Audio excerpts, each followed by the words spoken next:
Good morning, Sanbonani, as we say it in South Africa. Welcome to the opening session of the 2022 African Youth Summit on Biodiversity. We are pleased to see so many of you online today. Some of you are joining us here on Zoom, but a lot of you are actually joining on Emmet. So thank you so much for joining in both of those platforms. Before I run you through the agenda, I would love to remind you a few housekeeping notice. As you log into the webinar, kindly rename yourself to ensure that your name appears and the country in which you come from, as we would love to know you and see the diversity of who we have today. We do have the English to French translation in the Zoom platform. In order to activate that one, please go to the tab that says Interpretation and choose the language that you prefer between the two.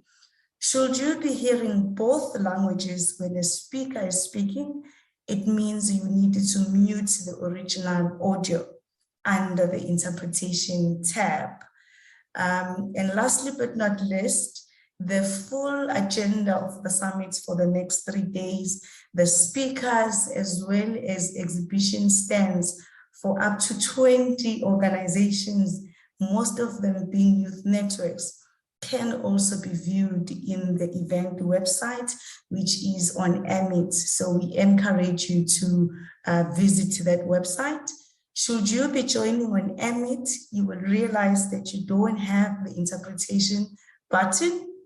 If you need to be switching to Zoom, I have a colleague who will be putting the link for you shortly so that you make the switch.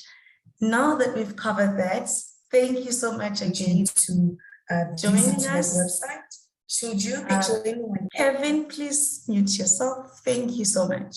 So thank you so much for joining us again in this event that is a result of a collaboration between the African chapter of the Global Youth Biodiversity Network as well as the African Wildlife Foundation. My name is Smangile Msweli, Senior Manager of the Youth Leadership Program at the African Wildlife Foundation, and I'm happy to be your Master of Ceremony today. I am joined by fellow speakers from the organizing organizations. We have the CEO of the African Wildlife Foundation, Mr. Kadri Sebunya. We also have the Africa Regional Coordinator for Gibbon, which is Priska, who's also joining us today. And we'll also be joined by the Global South Focal Point of Gibbon. This summit is a platform for you, for youth, to engage each other on the Convention on Biological Biodiversity, especially the ongoing negotiations on the post-2020. It's also a platform to learn from each other as youth, but also to learn from experts on conservation action, on challenges and opportunities in the continent. But it's also a platform to collaborate and see how we work together going forward. It is the very first summit that we are putting together for biodiversity, but we hope it's definitely not the last one, and we hope it's not always going to be virtual. But in the state that we live in, it had to be virtual. I would also love to remind you that this is happening at a very important time because this week marks the celebration of Earth Day. But also next week, it's gonna be the week of the African Youth Wave of the Stop the Same campaign, where you will get more details in one of the sessions, where we'll be inviting youth networks in Africa to align under one hashtag and amplify actions that they're doing on the ground. It is also a summit that is happening at quite a sad time where Africa is facing natural disasters. Firstly, we are aware that the whole world is trying to recover from the effect of COVID-19, which was confirmed to be a zoonotic disease. While East Africa was facing the pandemic, the region of East Africa also at the same time was facing the outbreak of locust. As we speak today, South Africa, where I come from, is facing floods in the coastal province of KwaZulu-Natal that have claimed more than 400 lives, and a lot of people have loved ones who are still missing. It is therefore a difficult time, but also a time for us to understand the ecological crisis that we are in. That is not necessarily in the future, but we are experiencing it in the present. And I really hope this is going to be a platform where, as youth, we get to engage, work together on how do we engage in future to ensure that we either prevent or we are prepared for these kind of disasters that the continent continue to face. In the coming days, we will be joined by speakers from youth networks, from government, from NGOs, and also from the CPD Secretariat to unpack different topics. And again, I encourage you to view the summit agenda in the MIT website so that you mark all the sessions that you are interested in, and you are able to view the exhibition stands that are online. As mentioned, I'm not here alone, so I will be allowing my colleagues to give you welcome remarks. Before I start, I'll be playing a video. One of the partners for this event, as mentioned, is the African Wildlife Foundation, which is headquartered in Kenya, but works throughout Africa. So for you to get a glimpse of who the African Wildlife Foundation is, I will invite my colleague to play a short video. Cherise, you can play that from your side.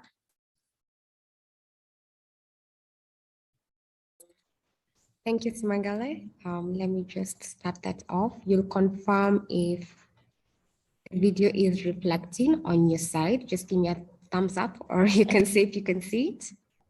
It's reflecting. I'll confirm if I hear the audio as well. Okay. Can you hear? Perfect. Okay, yes. Great. So we'll start.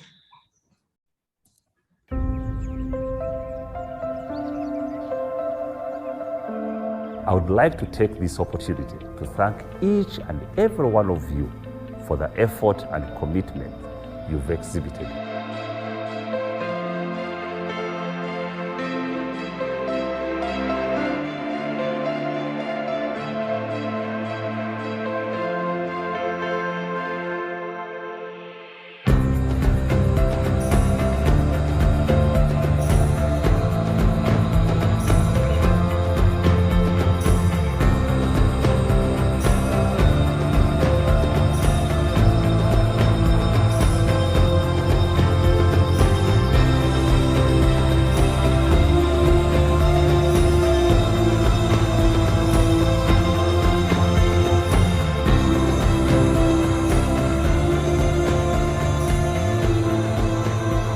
My goal is to collect information about these elephants in order to help less fortunate wild elephants elsewhere in Africa. While a great deal of information has been gathered, there is much more to learn.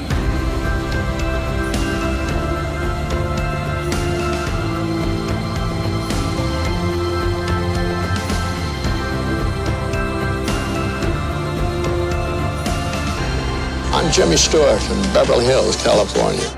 I would wish that the people of the world would realize that when they're buying ivory, they're killing elephants. The Charlotte Fellowship is one way of trying to get people aware that they can take leadership in the management of wildlife on their lands. Joining us now from Nairobi, Kenya, is another CNN hero, Eugene Rutagarama. It's his work to save Africa's mountain gorillas that has earned him the distinction of hero. AWF's belief is that the countries, the governments, and the people of Africa should identify priority landscapes that really have rich wildlife resources. And that, in a nutshell, is what a heartland is.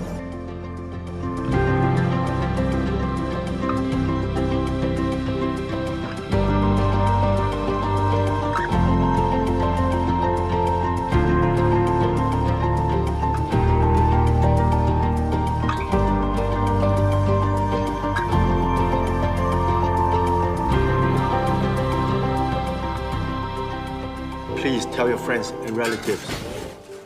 Never buy products made from rhino horn.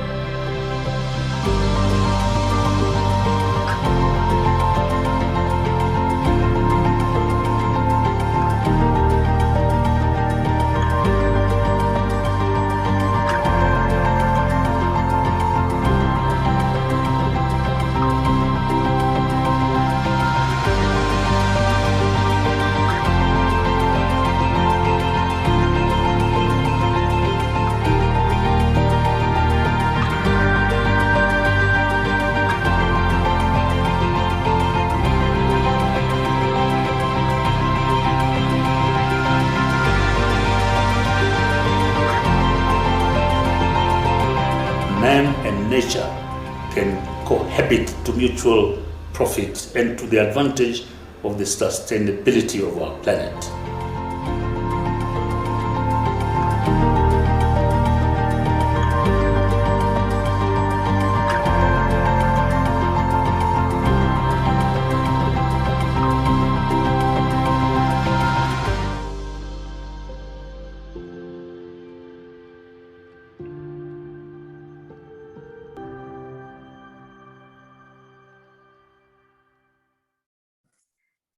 Thank you so much, Cherise. I would love to invite Mr. Kadri Sebunya from the African Wildlife Foundation to give us his opening remarks. And before you start, Mr. Kadri, I would just love to flag up that as of this morning, 955 people had registered for the summit, and we are hoping we will be engaging in the coming days in the different sessions. And also 20 youth organizations have set up their booth. So we do have quite a good indication that African youth are ready to learn, take actions, and collaborate. Thank you, and with that update, over to you. Thank you very much, Spangari. It's what an exciting day and event, just hearing the numbers. Dear distinguished guests, ladies and gentlemen, thank you for taking the time to join this monumental summit today. I am honored to be invited to the summit organized by Young Africans, for Africans, and about Africa. This is indeed a monumental step. Seeing young people taking a lead is not only commendable, but also very necessary if we are to get any close to the global targets set to reverse biodiversity loss and safeguard our future. Undoubtedly, this summit is happening at a very instrumental point in the biodiversity negotiation process as the third open-ending working group on the post-2020 Global Biodiversity Framework just concluded in Geneva, and we are now preparing to participate at the fourth and final instrument in Nairobi this June. The opportunity we all have is pivotal, reflecting on the outcomes to come up with a collective recommendation going to the next stage of this process. We at the African Wildlife Foundation are glad to co-host you, all ensuring no one is left behind, and seeing regions in Africa well represented here today, 950 people, encourages me that we are working towards a common goal. It is important to note that both the African Union 2063 agenda and the 2050 vision within the Convention on Biodiversity recognizes youth as both change agents and leaders who need to be part of the conversation at all levels. As the leading African conservation organization, we share the same conviction with you all that the future of wildlife and wildlands in a modern Africa hinges on ensuring that the conservation agenda links to the aspirations of the continent, and especially aspirations of you, the youth, as you make up a significant proportion of the population. All of you carry the responsibilities to ensure that you leverage as much as you can from the technological advancements to create a more unified continent, as our forefathers had envisioned. We all agree that no one can speak for African landscapes and wildlife that roams it better than the people who occupy and interact with them every day. It is therefore our primary responsibility as Africans to support African-led conservation narratives. You have your unique stories, and the world needs to hear about your commitment towards conservation. The world needs to learn about how most of you have managed to convert policy and advocacy into a lifestyle and a daily routine. It inspires me to see young voices creating spaces such as those to learn from each other, as they know that they offer homegrown practical solutions to challenges we all face ourselves. I must applaud you for this instrumental move. And today, I challenge you all to use the knowledge and skills that we will gather at this summit to sensitize the public as to why they should care about biodiversity and conservation. The public needs to hear from fellow Africans why this is important. Scientists and experts have done quite a lot in collating the facts and figures that make the case for immediate action. Make use of this data. Let it inform you how best you implement at the engagement level you have direct access to. It's up to you to do what many of those that came before you, like us, have come short, sometimes failed, to transform text into action.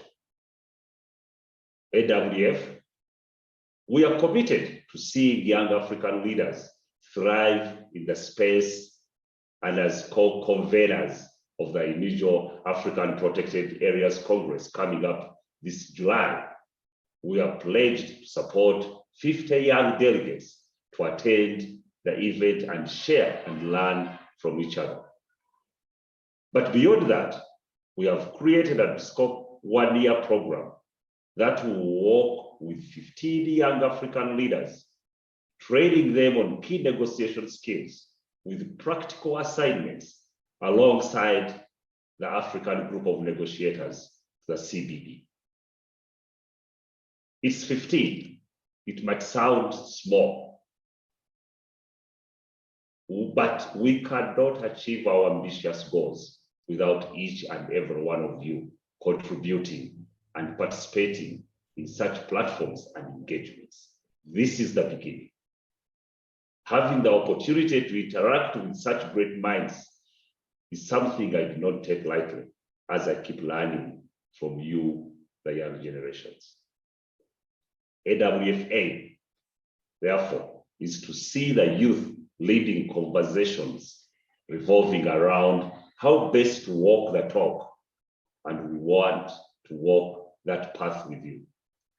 It's your responsibility, though, to demand better and more responsible action from the governments, from civil societies, including AWF, from the private sector and the general public, and seeing the zeal at this meeting already, I strongly believe that you take up this responsibility.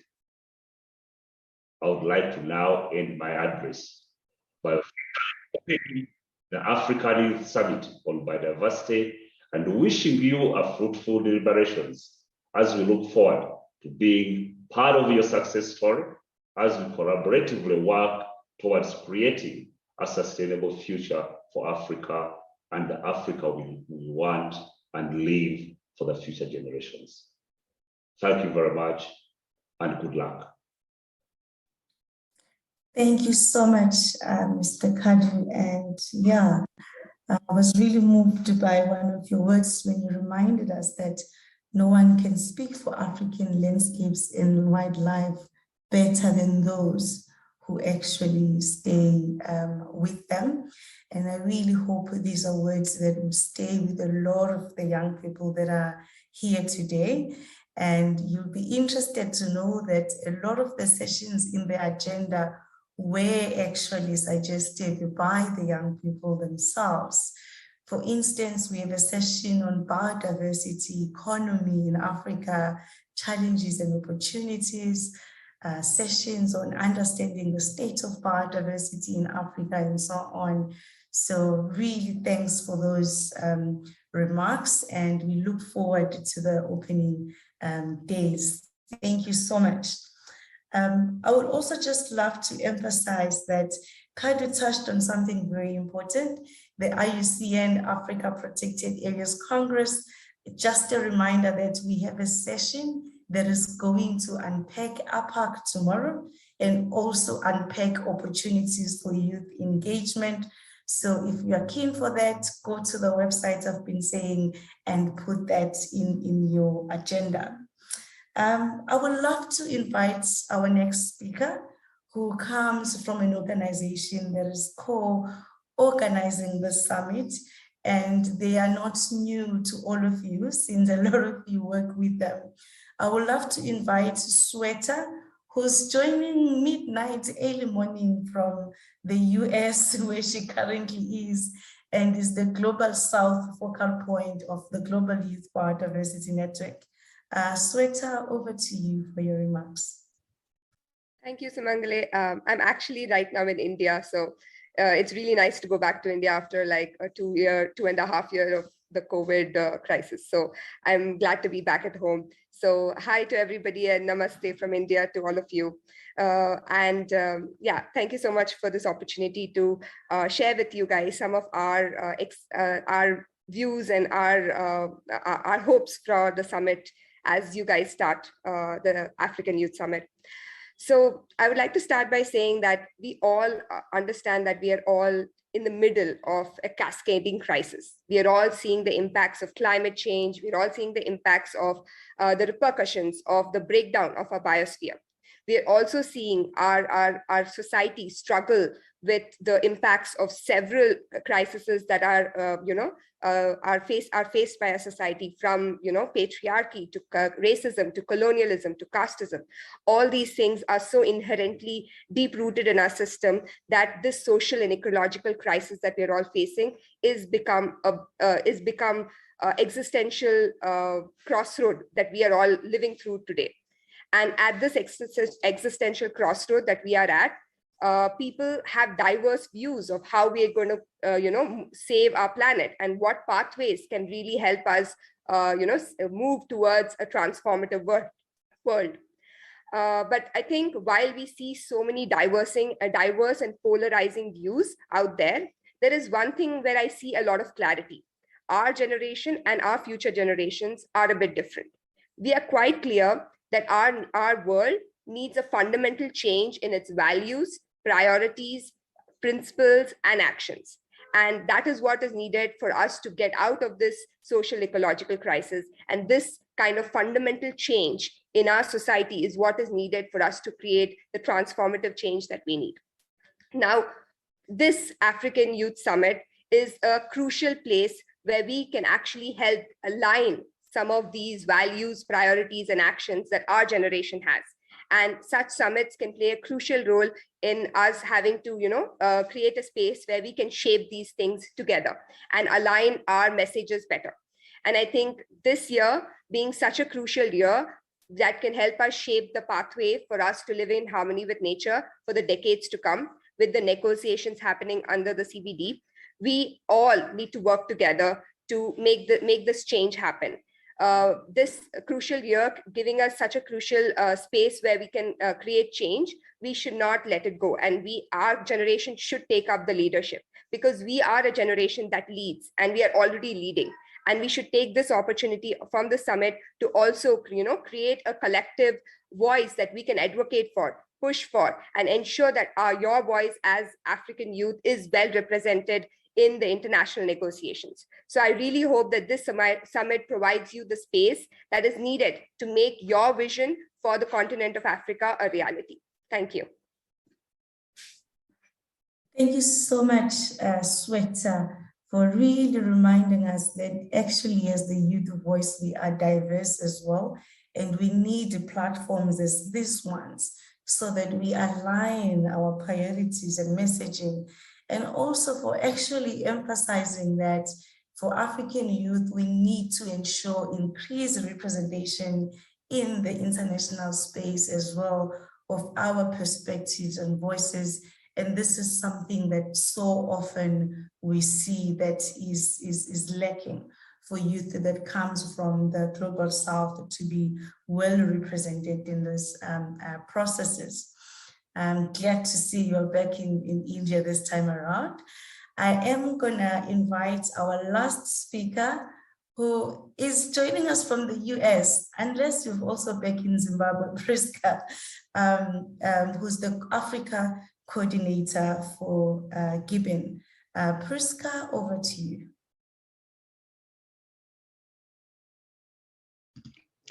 It is difficult to imagine the Earth without the species, and from what we have currently been seeing, we are losing species at a faster rate than we have been before. And it is for this reason that this summit has been organized as a way of reminding ourselves of the need to halt the loss of biodiversity and to also engage in issues to do with biodiversity protection and the current ongoing negotiations under the post-2020 Global Biodiversity Framework, which is a once in a decade opportunity. And what we have seen that is lacking is the participation of African youth. And we hope that in this summit, we'll be able to mobilize and build momentum so that youth can participate as well as in the process of the making of the post-2020 Global Biodiversity Framework and also the implementation.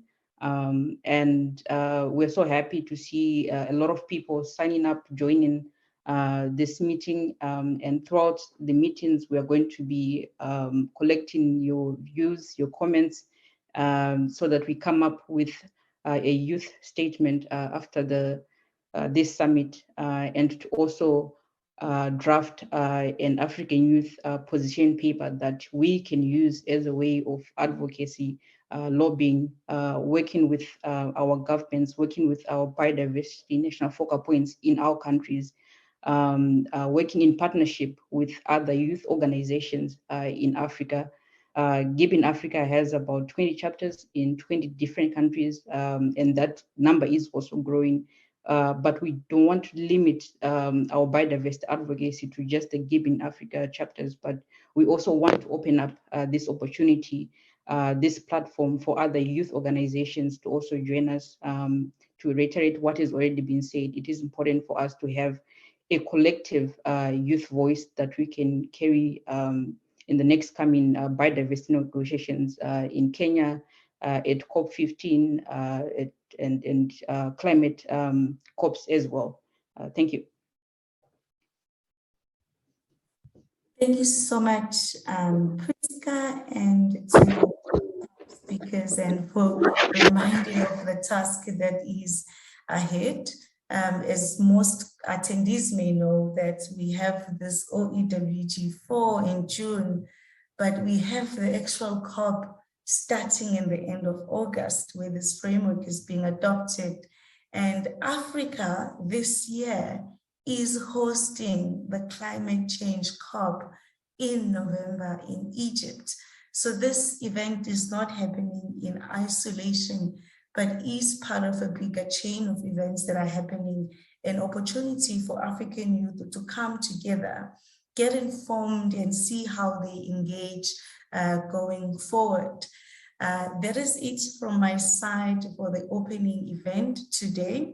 I would just to really thank all of you for coming for this morning session, and to remind you, I've seen a question in the chat regarding the event and upcoming panel sessions, to remind you that all of that can be viewed in the website, and the link, I have put it down there.